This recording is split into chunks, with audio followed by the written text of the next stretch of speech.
Bonjour et bienvenue dans cette nouvelle vidéo. Alors, on parle beaucoup de nouvelles écuries de F1 qui pourraient arriver comme Porsche, Audi ou Andretti. Euh, on a juste présentement 10 écuries automobiles sur la piste et je pense qu'une 11e ou une 12e pourrait beaucoup aider sur différents aspects. Mais aujourd'hui, vraiment, ce que je veux parler, c'est pourquoi est-ce que les constructeurs automobiles ne vont jamais créer de nouvelles écuries de F1. En fait, je dis jamais, mettons, rarement créer de nouvelles écuries. Et on va entrer dans le détail de certains aspects clés du pourquoi est-ce que d'une certaine façon Porsche et Audi ne vont jamais mettre en place une nouvelle écurie de F1 et pourquoi d'une certaine façon on doit soutenir à mon avis Andretti pour qu'il crée une nouvelle écurie de F1 et qu'il faut vraiment qu'on pousse j'ai envie de dire les dirigeants de F1 à l'accepter. Donc tout d'abord, bon, je ne suis pas un pilote, je ne travaille pas pour une écurie de F1, je ne suis pas un agent de quelconque sportif. En fait, je travaille même pas dans l'industrie du sport. Par contre, je suis un analyste en intelligence d'affaires et c'est vraiment ma spécialité d'analyser qu'est-ce qui se passe et d'essayer de comprendre comment est-ce qu'on s'en va. Et donc, c'est un peu mon analyse sur la situation. Ça se peut que je me trompe totalement. Donc, tout d'abord, il y a juste deux écuries qui sont vraiment des constructeurs. Donc, d'un côté Mercedes et de l'autre Alpine. Toutes les autres sont des indépendants. Donc, on parle de Red Bull, d'AlphaTauri, de Williams, de Haas. Pour ce qui est d'Alfa Romeo, en fond, c'est l'écurie Sauber qui est derrière ça. Et Alfa Romeo a juste payé pour avoir son nom en avant, mais dans le fond, ça reste un indépendant sous Sauber. Pour qu'est-ce qui est d'Aston Martin, bon, si on connaît un peu l'histoire, dans le fond, c'est Lawrence Stroll qui a acheté Force India à l'époque, il l'aura baptisé Racing Point. Et lorsqu'Aston Martin était en vente, alors Lawrence Stroll a décidé d'acheter Aston Martin et en a profité pour mettre le logo d'Aston Martin sur son écurie de F1. Mais pour moi, ça reste quand même que c'est un indépendant. C'est un indépendantiste qui possédait une écurie de F1 qui a acheté un constructeur et non pas l'inverse. Et pour finir, McLaren. Bon, McLaren est arrivé dans les années 70 en F1 et dans les années 90 s'est mis à faire des voitures. Donc pour moi, c'est un indépendantiste qui est devenu un constructeur. Et même chose pour Ferrari. Ferrari a commencé à faire des courses et à l'époque, je pense, c'était pour rouler des Alfa Romeo dans les années 30. Et par la suite, il s'est mis à faire ses propres voitures et à les vendre. Mais ça reste que ça a été un indépendantiste qui est devenu un constructeur. Donc, pour continuer, je vais juste. Il faut démystifier un mythe qu'on entend sur les entreprises, un mythe qu'on entend énormément à la télé, que vous suivez ou non la F1, que vous écoutez moindrement la télé, les nouvelles, ou même dans la discussion, ça va toujours revenir, ce mythe-là, c'est-à-dire que les entreprises sont rationnelles. Les entreprises prennent toujours des décisions basées sur la logique. C'est faux. En fait, la rationalité parfaite, c'est qu'il faudrait que l'entreprise, moins que les dirigeants, ceux qui prennent les décisions, donc il faut faire une distinction entre les dirigeants et une entreprise. Une entreprise est une entité qui ne prend pas de décision en soi, mais c'est bel et bien les dirigeants, donc des humains. Il faudrait qu'ils aient toutes les informations de la situation actuelle, ainsi que les informations de chacune des décisions, comment ça va affecter, quels vont être les résultats. Ce qui est littéralement impossible.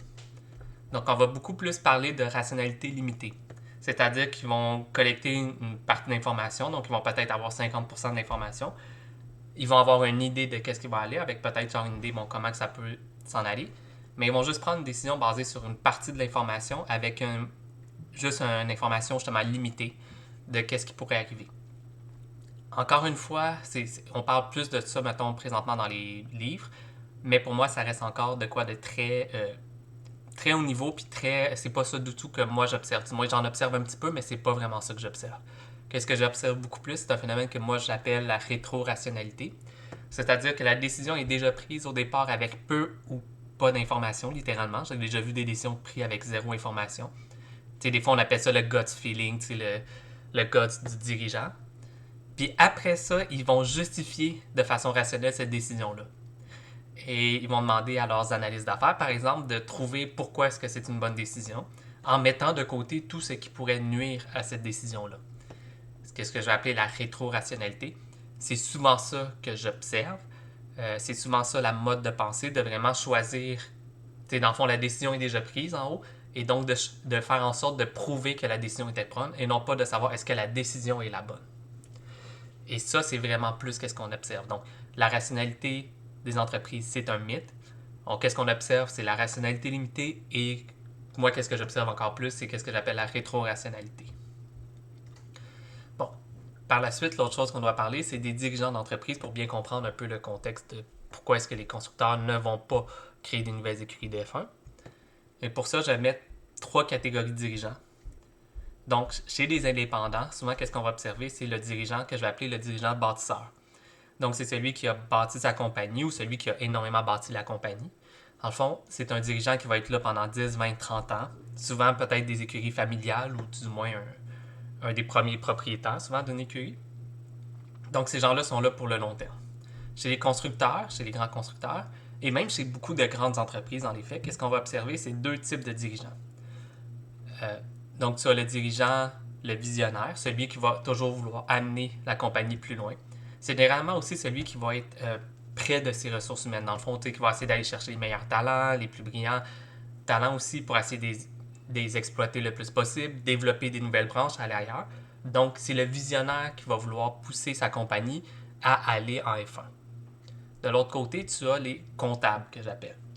Les comptables, lui, c'est celui qui va vraiment prendre une approche de dollars. Il va demander à chaque branche, mettons, quand tu vas arriver, bon, ben, combien est-ce que vous rapportez, combien chaque projet rapporte, versus combien est-ce que ça nous coûte. Puis si ça rapporte pas assez, ben, ils vont couper. Et ils vont couper dans les ressources humaines, ils vont couper partout où est-ce qu'ils peuvent couper, même quitte à couper littéralement la compagnie. Et ces 2 types de dirigeants-là, dans le fond, généralement, ils s'alternent sur un cycle de 3 à 5 ans. Donc pendant 3-4 mettons pendant 4 ans, ça va être un visionnaire qui va pousser, puis oups, éventuellement, il va partir, il va avoir une autre opportunité ailleurs. La rentabilité n'est pas au rendez-vous, parce que souvent chez le visionnaire, la rentabilité est moins au rendez-vous. Fait qu'ils vont regarder pour un comptable. Le comptable arrive, il coupe tous les projets qui n'ont rien rapporté ou qui rapporteront rien. Et la F1, c'est pas un projet qui rapporte. Donc le comptable arrive et il va couper ces projets-là. Surtout dans un contexte de, justement, on est dans un cycle de 3 à 5 ans, donc lui, quand il arrive là, il voit que ça ne rapporte pas, donc il va chercher à s'en débarrasser et pour pouvoir justifier ça en disant ben, ça va améliorer la rentabilité de la compagnie. Et tout ça, c'est un peu pour le développement. Fait que si on regarde le développement d'une F1, il y a 2 parties, je dirais, le moteur et l'aérodynamique, le châssis. Donc, pour un indépendant, le moteur, ça ne l'intéresse pas vraiment.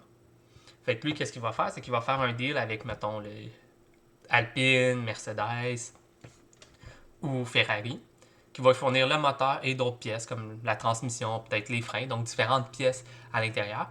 Lui, un indépendant, ça ne l'intéresse pas vraiment.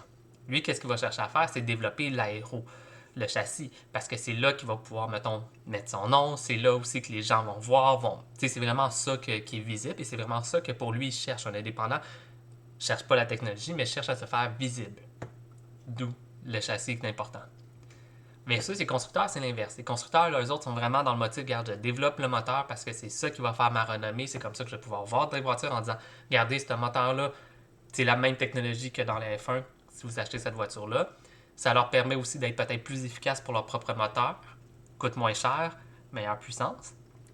Puis l'aérodynamique, ben, le châssis, ils n'en ont rien parce que surtout dans un cas de F1, c'est un châssis monoplace, les constructeurs ne vendent pas des monoplaces. Donc le châssis pour eux, c'est une perte d'argent parce que pour eux, ils n'en voient pas le bénéfice. Et donc tout ça est interrelié. Fait que si on regarde, mettons, comment est-ce qu'on fait pour développer une nouvelle écurie, ben, dans le cas d'un indépendant, bon, d'abord, ils décident de se lancer en F1. Il n'y a pas de besoin, ou il y a très peu de besoin de se justifier à quelqu'un parce que c'est lui qui est dirigeant. Il dit, on se lance à F1, c'est ma lubie, c'est moi qui veux faire ça. Fait qu'il n'y a pas de besoin de convaincre d'investir de l'argent, il est déjà investi. Deuxième chose, bon, ben, il signe des contrats pour un moteur et d'autres pièces. Fait que dans ce cas-ci, bon, ben, il va voir peut-être cogner à la porte d'Alpine. Alpine a déjà toutes les pièces disponibles. Donc, il peut dire, bon, mais regarde, je prends ton package de moteur, transmission et tout. Tu me fais quel prix, puis c'est quoi les dimensions? Important, les dimensions sont déjà définies.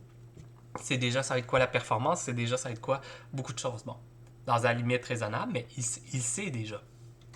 Et bon, par la suite, bon, ça a développé le châssis. Donc, ça peut inclure, par exemple, construire une usine pour le châssis, une soufflerie. Mais déjà, il y a juste vraiment, tu sais, il sait déjà, mettons, la grosseur des pièces, la grosseur du moteur, comment que les entrées d'air doivent. Oui, ils peuvent modifier un petit peu, mais ça reste qu'ils ont déjà le gros du travail de fait. Et bien, par la suite, bon, ben, c'est courir. Là, je simplifie ça en 4 étapes, mais voyons un peu, tu sais, l'étape 1 et 2 se fait assez rapidement et tout de suite, on est dans le développement du châssis. Si on regarde pour le constructeur, bon, ben, le constructeur, bon, ben, il faut d'abord qu'il convainque la haute direction.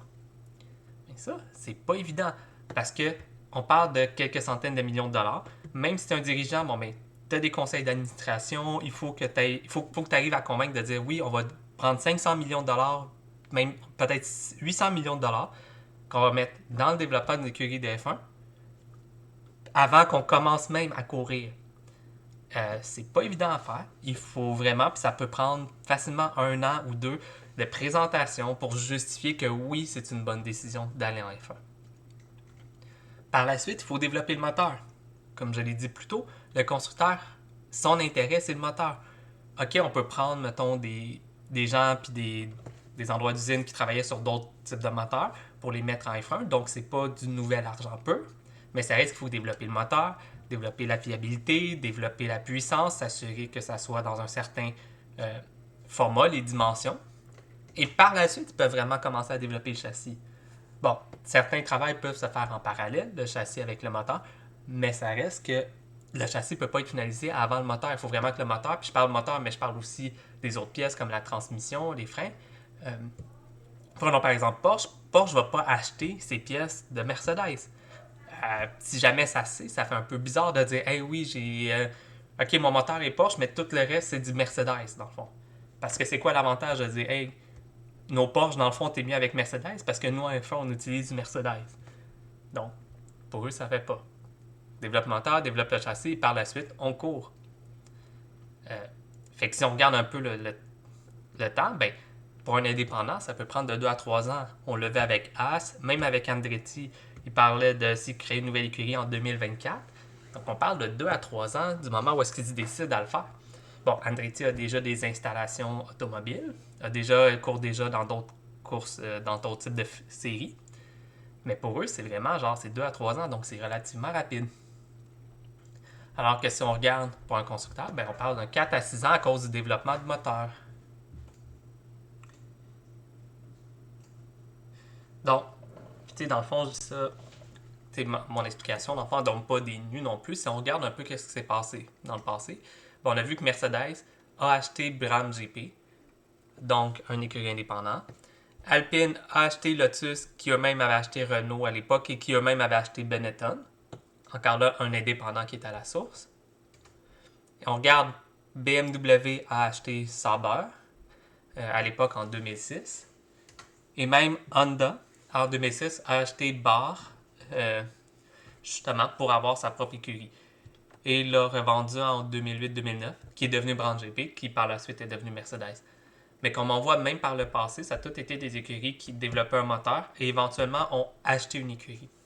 Et c'est comme ça que ça se fait avec les constructeurs. Les constructeurs ne vont pas développer une nouvelle écurie, mais bien développer un moteur, attendre quelques années que ça fonctionne bien, puis une fois que ça fonctionne bien, ils vont acheter une écurie qui l'utilise généralement pour qu'ils puissent avoir une présence en F1. Et c'est ce qu'on a vu par le passé et c'est ce qui risque d'arriver dans le futur. Puis bon, qu'est-ce qui se passe en ce moment? Bon, là, Porsche, au moment que j'avais bâti, Porsche s'en allait faire un deal probablement avec Red Bull. Il semble avoir des accrocs à ce niveau-là, mais ça risque que c'est probablement une chose qui a des fortes chances d'arriver, ou du moins que la probabilité est quand même forte par rapport au reste. Audi parle d'un deal avec Sauber, euh, qui est présentement Alfa Romeo. Donc, une fois que le deal avec Alfa Romeo est fini, Audi prendrait possession, achèterait probablement à Sauber pour pouvoir courir en F1. Et puis, dernièrement, bon, Andretti, on ne sait pas trop qu'est-ce qui arrive avec. Est-ce qu'ils vont pouvoir former leur écurie? Est-ce qu'ils vont acheter une autre écurie? J'avais entendu des rumeurs avec AlphaTauri, mais au final, ça reste que c'est le seul qui a un intérêt à développer une nouvelle écurie, alors que les deux autres, on parle de Porsche, Audi, ne sont pas du tout intéressés à partir une écurie. Ils sont plutôt intéressés à acheter une écurie. Ou du moins à faire un partenariat avec une d'entre elles. Mais là, je suis comme, bon, je parle beaucoup de les constructeurs ils vont pas, mais qu'est-ce que Andretti peut amener dans le fond? Au final, on dit, bon, ben, ça nous prendrait une 11e écurie, mais pourquoi est-ce qu'on devrait accepter Andretti? Qu'est-ce qui amènerait à la F1? Ben, tout d'abord, le spectacle. C'est niaiseux à dire, mais une nouvelle écurie, à moins qu'on se ramasse, même à l'époque des 3 écuries de Fondgrid, Caterham, Marussia et Lotus, HRT, même à cette époque-là, c'était quand même intéressant la bataille de Fondgrid, je trouvais. Donc, une nouvelle écurie, bon, c'est du spectacle en course. On l'a vu avec As quand ils sont arrivés. Ils étaient comme, si ma mémoire est bonne, 6-7e dans le pilote. Donc, ça peut vraiment venir jouer un peu les cartes. Ça viendrait rajouter des. Probablement dans du midfield, mais ça reste toujours intéressant, je trouve. Des fois, c'est les plus belles batailles sont là. L'autre chose, deux nouveaux pilotes. Présentement, le champion de F2 a de la misère à aller dans F1 parce qu'il n'y a pas beaucoup de sièges disponibles. On l'a vu avec Piastri, mais avec plein d'autres aussi par le passé. Donc, pour moi, avoir deux nouveaux sièges, ben, ça amènerait potentiellement, justement, un champion de F2 qui pourrait venir se joindre. Et on parle aussi beaucoup de pilotes américains. Bon ben, une écurie américaine avec un pilote américain, c'est probablement ça qui va arriver. On a aussi la notion de pilote de filière. Donc, mettons Mick Schumacher qui est de la filière Ferrari. Bon, ben, il roule pour Haas qui utilise un moteur Ferrari. Donc, on pourrait voir ce genre de choses. Mettons Andretti va avec Alpine, mais on pourrait voir un pilote de la filière Alpine qui course avec Andretti, puis un pilote probablement américain. Donc, ça pourrait être vraiment intéressant à ce niveau-là, deux nouveaux pilotes. Troisième chose, le marché américain. Ça reste que c'est un des plus gros pays dans le monde. T'sais, on parle des centaines de millions de personnes qui habitent là. C'est un très gros marché, mine de rien, c'est vrai qu'il est très tourné vers eux-mêmes. Ils n'ont pas tendance à beaucoup regarder à l'extérieur. Mais en amenant avec une écurie de F1, on s'assure d'une certaine façon d'avoir un genre de marché qui va toujours subsister en F1. Tu vas avoir les fans de F1 qui vont venir acheter du matériel, qui vont venir pour le Andretti, et même qui vont peut-être aller ailleurs dans le monde que juste aux États-Unis. Donc c'est pour ça que je trouve que oui, on va aller chercher un marché, un très gros marché, qui présentement est peu exploité par la F1. Et dernière chose, et ça je regarde plus d'un côté F1, c'est une structure. Comme je l'ai dit, les constructeurs de F1 ne sont pas intéressés à eux-mêmes partir une structure. Il faut qu'un indépendant la porte. Donc, si on parle d'Andretti, Andretti va bâtir une structure. Et éventuellement, cette structure-là pourrait intéresser des constructeurs américains comme Ford, Chevrolet, Chrysler même. Et c'est de quoi que présentement, on n'a pas. Présentement, il n'y a pas de constructeurs américains en F1. Et c'est de quoi qui pourrait éventuellement attirer. Donc, si Andretti arrive, tu pourrais avoir un constructeur américain qui serait intéressé à se joindre. Et probablement qu'il y aurait un deal avec Andretti pour développer le moteur. Et peut-être qu'éventuellement, un constructeur américain pourrait être intéressé à soit acheter Andretti ou faire un partenariat important pour avoir leur nom attaché. Et ça, c'est de quoi que présentement, je ne sens pas dans les communications de la F1, des dirigeants de la F1, de quoi qu'ils regardent de dire, hey, une nouvelle structure américaine pourrait nous amener non seulement le marché américain, mais pourrait nous amener des constructeurs américains, des nouveaux constructeurs. De la même façon, si on pourrait avoir un indépendant asiatique, bien, ça nous permettrait peut-être d'aller chercher éventuellement des constructeurs. Bon, Honda est déjà partiellement présent, mais on parle de Toyota peut-être et autres. Et c'est pour ça que pour moi, je vois vraiment une façon d'avoir des indépendants un peu partout dans le monde, bien, permettrait d'aller chercher des constructeurs un peu partout dans le monde. Étant donné que c'est ceux qui sont plus intéressés, bien, c'est avec des structures qu'on va pouvoir les intéresser. Je vous remercie beaucoup de m'avoir écouté. Dites-moi qu'est-ce que vous en pensez. Est-ce que vous pensez que je suis un peu trop négatif en disant que les constructeurs vont jamais démarrer une écurie en F1? J'ai trouvé un contre-exemple récent qui était Toyota, mais qui sont partis pas longtemps après. Sinon, tous les autres exemples que j'avais trouvés j'en veux dire, récents, ça a tout été des cas d'achat d'indépendants. Et selon vous, est-ce que je pense qu'on devrait. Est-ce qu'on devrait, j'en vous dire, quasiment pousser, nous les fans de F1, à ce qu'il y ait une 11e écurie indépendante? Alors, dites-moi ça en commentaire et je vous remercie beaucoup de m'avoir écouté. Au revoir.